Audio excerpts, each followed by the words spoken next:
Hey, welcome to Sidewalk Conversations. My name's Pete Van Ward, and we every week have a different conversation. We like to say we're talking to interesting people doing interesting things, and that is going to be especially the case today. Now, before we get into the conversation and I introduce my guest, I would like to set up the conversation by talking about a tension that I think exists within the Christian community about what it means to authentically represent Christ in the world. Now, you might suspect that that's a pretty, straightforward answer, that everyone would agree what that looks like. But if you start to do a deep dive into what various Christian thought leaders and influencers are saying about this, you find that there's a pretty divergent set of opinions about what to do. In fact, we might even say that there are things that seem like on the polar opposite ends of the spectrum. Let me give you a couple examples. On one end of the spectrum, you might have what we would call the isolation camp. These are the people who believe that when you think about the culture and engaging it, it is so broken and so messy that the only way you survive is by isolating yourself from it. And they can even quote a Bible verse by saying from the Old Testament where the Lord says to the people of Israel, "Come out from among them and be ye separate." And they can say it with lots of enthusiasm. In fact, perhaps one of their favorite illustrations is to say, hey, you know what? When you put a white glove in the mud doesn't get glovey. The glove gets muddy. And I get it. It is risky. It is dangerous. But there is another group that is equally passionate about their position, and I will call them the folks that are integrated in the culture. In other words, they would say it's impossible to influence the culture from afar. And there's no denying the fact that one of the great commandments that we've been given is to be salt and light in the world. And so if you want to have impact, you want to have influence, you have to be a part of the culture. And they will too reference the statement of Jesus, one of his last, go into all the world and make disciples. Now, it might seem right on the surface that these two positions are irreconcilable. How do the isolationists and the folks who are integrated have any common ground? Now, my thought is that those two ideas are actually two sides of the same coin. In fact, let me dive into that a little bit. When you look at the statement of the Old Testament where God calls his people to come out and be separate, the reason that he had such a stern call to them was he was calling them out of the moral and cultural decay that the people of God were buying into. So it was not a matter of physical proximity as much as it was a matter of heart disposition. They were compromising their beliefs by joining the values of the culture. So the coming out and being separate was a matter of heart, not of space. In fact, the word holy that we find often in Scripture, at its root, is this calling out to be separate, not in space, but in heart. That's what it means to be holy, to separate yourself unto the Lord in your heart and mind and values and beliefs. And then when you think about being integrated, if you have that foundation, then for all intents and purposes, you can be that light and salt in the world. In fact, I think every Christian has to come to grips with the statements of Jesus where he calls us into the world to make a difference. Certainly that was the example that he set for us, calling us to be fishers of men and women, to go out into the world, to communicate his truth in a world that desperately needs it. In fact, I think any Christian message that does not include this twofold mission-minded approach of both being wholly separated to God in your heart and engaged with the culture as much as you can is an incomplete gospel. In fact, it reminds me of the old adage where we are told that the only thing that evil needs to succeed is for good men and women to do nothing. And today's guest is a person who lives that out every day. And I'm very excited about having her back with me. She was with us in season 1, and I am glad to introduce her to you here in a moment. I think you're going to really enjoy this conversation.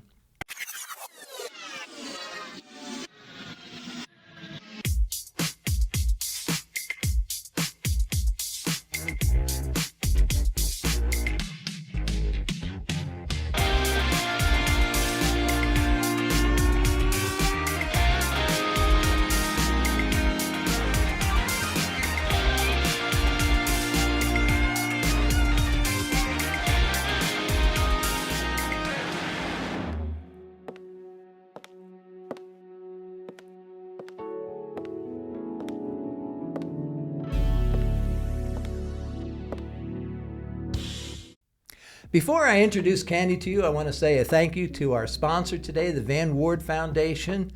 There are so many people who are very generous in their support of the foundation. You might wonder, well, how does Pete do all these things with the pocket prayers and this podcast and the newsletters and Cancer Pastor? Well, it's because I had, first of all, a great team around me that helps support the work I do. And then there are generous contributors to the foundation who regularly, through Patreon and personal gifts, make a contribution to the Van Ward Foundation. And that funds all of this good work. And so if you're helped by it, I encourage you to take a moment and perhaps explore that for yourself and be a part of the team that makes all of this possible.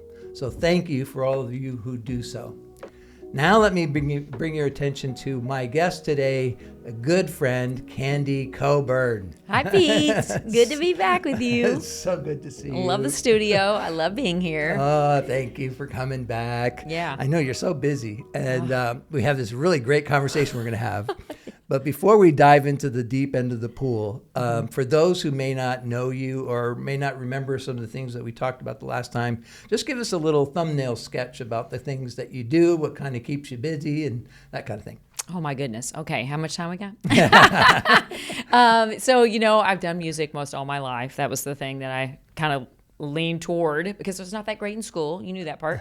So been singing, been writing songs, toured for most of my life. And then now it's more of like a both and. So I get to do that.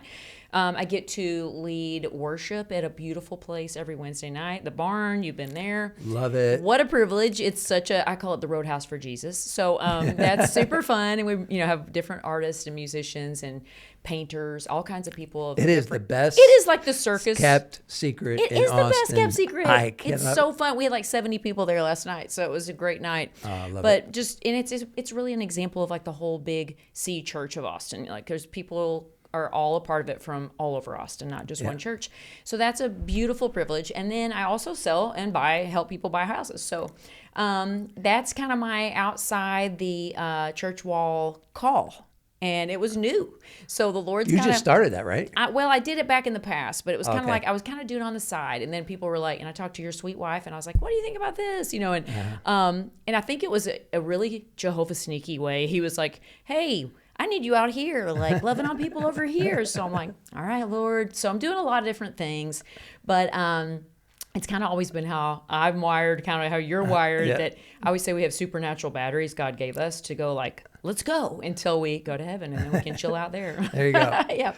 All right. So now let's have this conversation. Yep. And first of all, when we were talking about this beforehand, I'm so grateful that you're willing to have the conversation because it is messy, it is complex, and especially given some of your story, which I really want to dive into. I want to focus particularly on this music side of the equation because I think that's such a great example of how you kind of straddle the fence, if you will, where you have this one part of your life where you're this absolutely amazing, beautiful worship leader at the Barn and other places as well. And then you also have these gigs that you do out in the bars in the community. Oh, yeah. You do both. Yes. And, there would be some people who would say, how can you do that? Like, how can you, on one hand, be with one quote unquote foot in the church and one foot in the world? Don't you put yourself in a position where you find yourself endorsing what happens out there? So just like start with like your own philosophic, theological way of doing that. When you brought it up, I was like, this is such a great topic because I don't think it's talked about so much. And not enough, I don't think. Not at all. And it's so interesting and it's super messy. I think that's my middle name, so great place for me to be. But, I was thinking about it when you asked me about this and I thought, the reason it is doable now. It probably wouldn't have been doable, especially when I got sober. I've been in recovery for over 10 years. That would have been really hard at the beginning. But God was so kind because, even getting into worship and learning how to really worship Him and not like perform, that was a big process He walked me through. And then, I took a little break from touring. And I really wanted to get my feet on the ground solidly, like who I am as a child of God. And I don't do it perfect every day, like you said. That was so nice, that intro. But I mess it up all the time. Yeah. And sometimes I'm not like very much like looking like Jesus some places. That is true every day. But but what's cool is now it's no different if I'm in the barn or a venue. because I'm there for the same reason, and that is to love people big, so big, through music, through a conversation like this that might be at the end of the night or the middle of the night or whatever. I've had the most wonderful God conversations with people in bars, sometimes even more than a church setting. I can imagine that. It's so amazing and touches my heart because like people all just want to be seen and known and loved in the world. And that's, I think, what our job is here. Are they surprised when they find out that you're also like in this I like other singing about some Jesus on the side. Well, I think the thing is like I'm really open and vulnerable about my story because it is so messy. And, you know, it's such a miracle I'm here because I really don't deserve to be, but God's so gracious and wonderful and has mercy and crazy mercy for me. So every time that I get to do any kind of music now, it's literally like something like, I can't even believe I get to do this because I really shouldn't have been able to. You know, I did a million things wrong, made huge mistakes, hurt people for years of my life, you know? So I think every time I get ready to go do anything, like I pray before every single show, if it's at a bar, anywhere it is, whatever it is, a worship night, whatever, that we always start with prayer. We always start about like with praising and like saying, thank you, God, for whatever, you know, to get in the right intention for why we're there, whatever it is. I don't care what venue it is. I had one last weekend that was a great example of just like new place, hadn't been there, don't know, but like, you know, stopping everything and going, you know, I just want to be like a funnel for what you got to say tonight. I want to be a funnel of your love. I want to be able to notice every heart you want me to connect to tonight. And when that happens, it's no different than a church setting or a bar setting or any other setting, because it's still, I can feel it in my heart, like, oh, I can see them connecting to this song. You're and a they'll vessel. come up after it and they'll be like, hey, I don't know why I'm crying. And I don't know why. I was like, because God loves you, you know? And so it's so cool to see how he handcrafts that now, Pete, because I had no intention to care about what the Lord was doing when I was touring. You know, it was about like, does everybody know who I am? Is everybody coming to my show? How many seats were filled? You know, that was about me. And, you know, some days I still probably am a little selfishy on things, but, you know, I just really want people to feel loved. And I'm so glad I still can get to do any of these things. So I don't know if that answers your question. Yeah, but no, that's great. Now I'm gonna play the devil's advocate a little bit. So let's say there's somebody who comes up to you and they you know, they're maybe new in their journey and they're coming out of some crap, and you know, let's say they're at the barn and they love what you do at the barn and they're like, oh, I finally found a safe place, and then they see something on Facebook where you're at some club, and they're like, oh, what is that about? How can she go there? That's the world I came out of. How can she be authentic on the stage here? And isn't she endorsing what's happening there? What is your response to that? I think my response is always like, awesome. That's my answer. It's like, awesome. Because everybody's on their journey and their walk with the Lord. But if they're being critical of you, like they're saying, how can you do that? Yeah, I girl? really don't get offended by that at all now, because I know I used to be them. I was that guy. I'd be like, you know, when I was super like, you know, you have to be one thing or the other thing. And until I knew that God just loves people everywhere and I could feel that myself, you don't get it for others yet, you know? So I think they're just on their journey, and I'm always like, Lord, bless their heart, because that is a journey you work.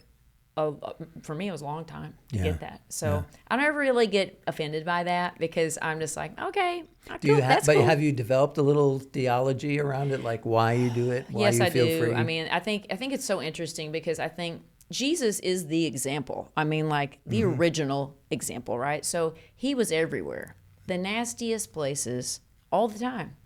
And every time I think, and I think there's sometimes like, I even feel like there's like angels placed in these places, because it's the only places people feel comfortable, or they've been hurt by the church, or they've been hurt by a person in the church, right? It's not God necessarily. Right. And none of us are perfect. We're just made up of people, so churches are always going to be messy.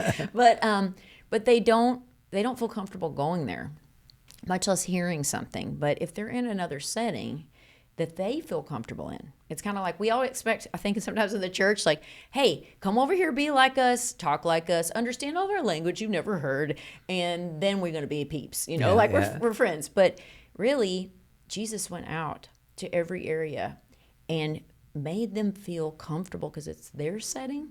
So I think that's the difference too, is like, when any of these settings, that's where they're comfortable. Yeah. And I mean, I was such a mess for so long. And now I remember, and I was thinking this the other day when you also sent me the message, there was a lady that was so kind to me about 2 years before I got sober. And I will never forget her talking to me now. But back then I was just like, oh, why is she doing, I was like so offended by her.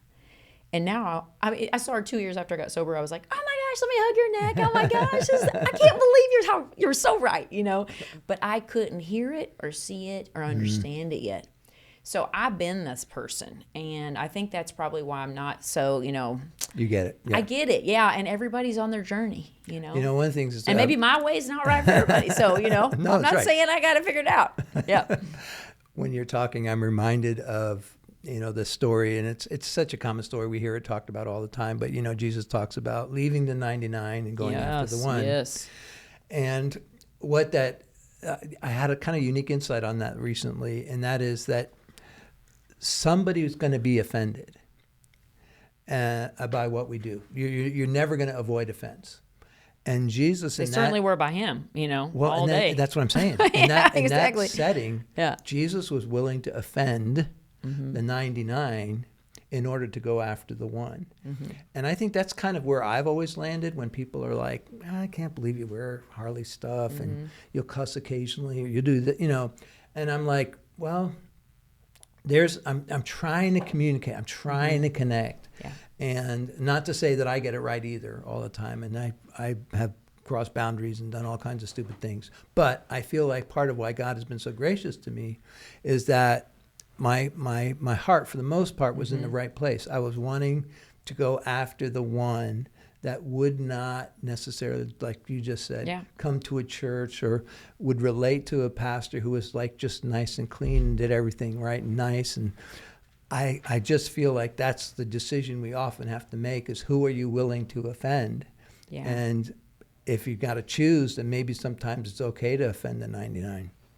Yeah, because they're all in the club. I always say they're the fat sheep. They're eating, they know the deal, they're in. But like that one skinny sheep that's out there is like about to get picked off. So like, it takes people that I think God strategically puts that maybe have been from a mess. Maybe we're the ones that like, oh gosh, like I can't even believe. For me, it's like I can't even believe I get to do any of the things I get to do. Certainly for the Lord, because I have messed His name up obviously a ton and still probably do.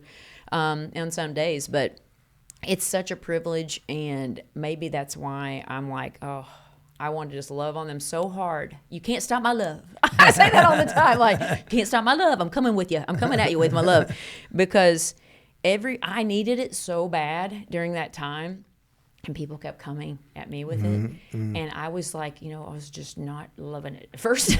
And then they just kept loving on me so gently, so kindly. Yeah. And one friend I remember in Springfield, Missouri, I'll never forget it. She just told me the truth in love so kindly, didn't judge me when I was such a mess. And she was my safe place to go to. And that was outside the church. She loves Jesus more than anything in the world, but she's very misunderstood because she does it very, radically different. Yeah. And so I will never forget these people in my life, So I hope we all can get a piece of that. And it is a calling too, right? Yeah. I mean, I feel like there's some who are called maybe primarily to be encouraging to the sheep and, watch, make sure that everybody's and go to seminary. I would have never cut that. I would have never made it through seminary.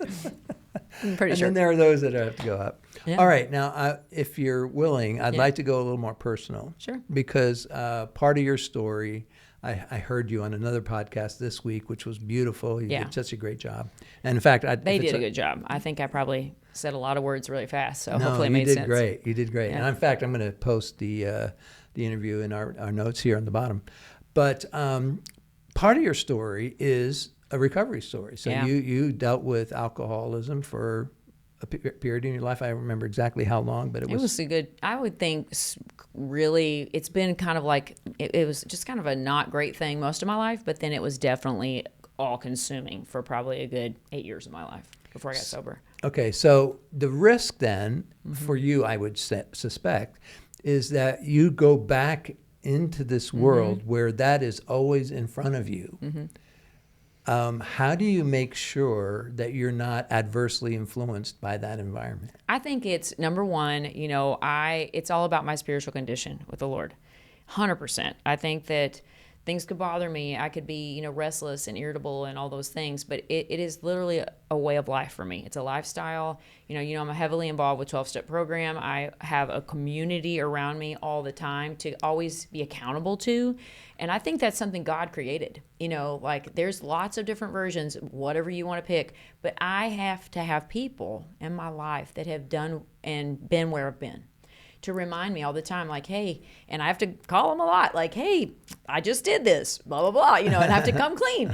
And that's how I keep my life in order and with the Lord. And I have to start every day with him and all day talk to him and end my day with him and not be so hard on myself, But all of that is kind of like a lifestyle I had to build and spend time learning how to live.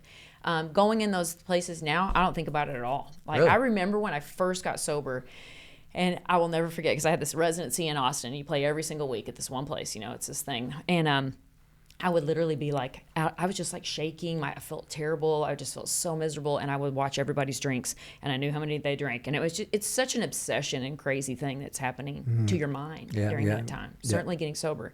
And I just remember feeling so uncomfortable and thinking, like, should I do this? Should I be here? But some of that community would show up, and they would sit there with their Topo Chicos and be like, yeah, come on. And I was like, okay, I can do it. I just kept doing it. And the more time, invested, I feel like I would say, like, you just get more and more insurance of like, okay, I'm cool with this now, but I have to maintain it. Or I could very easily get into my head and my ego and be like, I'm doing good, because I did stay not drinking for a while in my life. And then it just all came back with a vengeance, because I didn't have really a program in my life that showed me how to live without having a crutch. So, it's a day in, one day at a time, as you know that saying, sometimes a minute at a time. But I don't really ever feel that urge at all now, thank the Lord. How long have you been sober? I've been sober over 10 years now. My birthday's 10/13/2014. That's the day I finally was like, Uncle, help me, Jesus. But I certainly thought I would, like, I'll try this, I'll try that, for many years before that, and it just failed.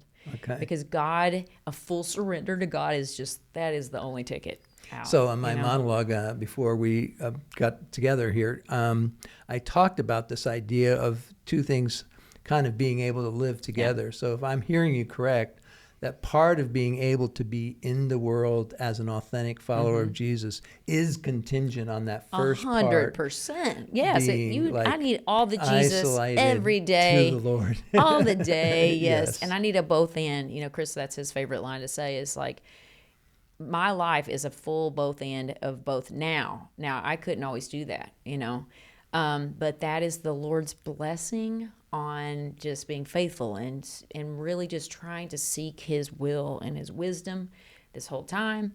I'm still learning every day. I still sometimes I'm like, why do I keep wanting to do this? Because I always say it can kind of jump. I'll think, oh, I'm doing good over here, but then I'll be real controlling of my kids or something else, So I have to look at my heart every day, and many days I don't have it fully 100%, but that's why that's the best thing about how Holy Spirit's with us and for us, and just all I have to do is go, oh, Lord, help me right now. Then it's like he does. Yeah. But sometimes I forget. That word You forget. do? I know. I need a new tattoo. Remember, that would be my next one. Because I forget so good. It's crazy how every time he will come through and be there. But sometimes I'm like, nah, I just want to struggle, evidently, because I won't do that. I know better. So if you were to give advice, let's say there's somebody who's listening to your story, and let's say they have some skill or talent in any area. Let's say it's speaking or music, like what you do, and they tanked. They went down the wrong path, blew up their life. And the enemy loves to use that, as you and I both know. He loves to use our failures as loser, disqualifiers. Check out. Yeah, you got nothing. You can never do anything ever again. You're a hopeless cause. See, you messed it up. And there's part of that that feels very real. Like I need to face the consequences of poor choices. I need to just suck it up and say, hey, I disqualified myself. But what was some of the things that helped you kind of move past all of that to say, okay, I think I still may have a calling. I may still be able to fulfill what God has for me. And speak to the person who's kind of wrestling with that right now. Yeah, for one, take your time. Because I think that was the key. When I got to Austin, I was getting sober. There was this wonderful person who knew that I had toured. And so as soon as they found out, they're like, hey, you want to be on the worship team? And I was like, I can't. I can't. And she was so kind to me. She said, okay, you just let me know. And I think I stood in the back of that church for 2 years, just sobbing, learning how to worship, like not on your own. Back there in the back, like Alice Cooper looking, like it was so ugly. But they gave me the time. They encouraged the time. And that was one of the biggest gifts I ever got from anyone, because I didn't really know how to do that. I didn't know how to be vulnerable. I didn't think, oh, everybody's looking at me. I'm not going to cry when I'm worshiping. All this stupid stuff. Who made that up? I don't know. Me, I guess. But then I did that so slowly. And I wasn't really in that scene immediately, getting out in bars and clubs and things like that. And then God was so, like I said, super kind and sneaky how he got me into worship on a way I could do it. I mean, it was just so handcrafted to get me into that so subtly. So even my biggest, loudest things were, you're not Carrie Job, you're not this, that's all I heard in my mind. And even some big worship people that I admired, they kind of were like, they didn't get what I did either. So that was even a tougher beat, because I'm like, oh my gosh, I admire these people. I was looking at them instead of the Lord for what he had me do, because nobody is built but you like you. And God needs just your stamp and your flavor and your way to do it. So I would say for sure, stay true to who you are. Ask God, who am I? What do you want me to do with this? What you gave me? Because you don't need to modify it for anyone. You don't need to dumb it down or pump it up, but it's just exactly what he will use, and he will use it. And the big thing I was going to say is that when you're talking, I was thinking the word shame, because shame is the beast of all this. Yeah. And getting it out and having that community and talking and, getting counseling, whatever you need to do to work through, because shame is what keeps you down, I think, the most. And it's the biggest lie. Yeah. But once you start getting into really finding out who you are, but it was so slow for me. So I just want to encourage everybody to take your time. You're not in a hurry. You're not in a race. Yeah. Ask God. He will tell you so clearly if you just spend quality time with him, journal your face off, pray your face off. Yeah. But he just started showing me slowly. And then he just walked me into it so gently. So now I don't have any fear anymore, finally. Now, this is recent, of just being me. I don't need to change it. I'm not Carrie Job. I will never be Carrie Job and those people, and they're wonderful at what they do. But I was made to be me. And I need to do it like me and not apologize for that, because God did not make a mistake how he made me. Amen. And so just you roll with him the way he made you. And one thing I think works for you too, and for the person who may be listening who's in that position, you are so authentic about where you've been and your own vulnerability and brokenness. And I think one of the scary things for some people is that if they're in that place where they've disappointed people and been, foolish with some things, they are afraid that if they come totally clean about all that, that they will be disrespected. People will go, well, who do you think you are? Come back. And there are people, who, of course, who do that. But by and large, what you find, especially with the genuine follower of Jesus, because I think this is the Jesus disposition, is, you know what? We're all broken. Yes. We've all made our mistakes. Right. If you're truly repentant and you're kind of working on what it is that made you vulnerable, and, do the work and take however much time you need to, then God loves redeeming. Yeah, and it's never too late. You're never too old. You're never too fill in the blank, right? Yeah. And I think that's another big lie that the enemy does. Yeah, your time's passed. You missed it all. Like, oh, actually, these people, they don't want anything to do with you anymore. There's an amazing story about one of my friends, and the story was basically like something horrifying happened when he was drinking. Ended up sending him to prison. And he gets out of prison, and like the job that it was his dream job, like nobody would give this man this job again, right? What do? Give him that job. And it's all because of his full surrender for God, what God did. And he just made this like beautiful, like, testimony out of the mestimony, right? out of the mess. It's so good. And it was like, but his story, I remember I heard it really early on when I was getting sober. I was like, wait a minute, what happened here? And, and he tells the story openly, and I do have the luxury to get to tell my story openly. I'm not in a career path that like you can't tell that you were an alcoholic or whatever, or maybe I just don't care and I do tell, I don't know, whatever. But I think some people that's tough, Yeah. And there's some, fields of work that's really hard to be able to be vulnerable and get help and then be in those settings again with some of those people. Yeah. All right. So looking forward, what do you see ahead for Candy Coburn? What are you excited about? What are you thinking about? Well, I think one of your questions was like, well, for me personally, I just, I want to keep creating. I just want to be like, I just want to keep creating, dreaming with the Lord. What's next? I've got to do so many amazing adventures with the Lord. I can't even believe it, and I know there's much more to come. And I think the city of Austin, it's no mistake I'm here. It's no mistake the timing. You're here too. It's so cool. And I think he's just brought people here, at least for my life, that I love being kind of what I would call, I just love to mother and love on. And, these younger people coming up here that really are chasing after God and chasing after like loving on the community outside the walls, all of the new creative like circus of this place. I can't wait to see what God's going to do with it because he's just continuing to cultivate it and it's growing and it excites me so much what the younger generation is doing.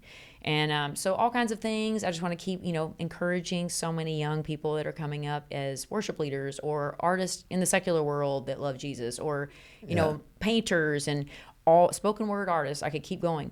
But that really excites me because I think that's really where we're going to reach people is in creative ways. And I know it's going to be beautiful. Lord help us. Yeah. I think that's so true. So excited. Yeah. And then, I think that's a legacy of like how different everything in Austin can even look. So I'm so excited to even see the change already since I've been here to see people going into new they've churches at a tequila place now. I mean, all these things are going on that's exciting because it's just outside of the box thinking. And I think, we got to go and love people big. And this is the shot, we're going to give it all we got. And then I think for the Church of Austin, I get really excited too, because this is the best city I've ever lived in where all the churches really seem to really work together better than anywhere I've lived. Yeah. And it's a great community. Lots of really cool things are happening. So I can't wait to see what's going to happen next, Pete, and ride my motorcycle. Yeah. I'm going to keep riding my Harley. Yeah. Should have worn my shirt today. I'm not giving up my Harley. Mark Good for Coburn. you. That's Carol my husband, Van y'all. Wart. I know. We love you guys. Yeah, exactly. Yeah. Well, thank you so much, Candy. This has been Thanks, so Pete. fun. It's always fun. I really appreciate it. I love you, man. I know you got a lot going on, so for you to take some time here means a lot. I appreciate it. Thank you. All right. And thank you for joining us. We're so glad that you came. And join us again next week for another Sidewalk Conversation.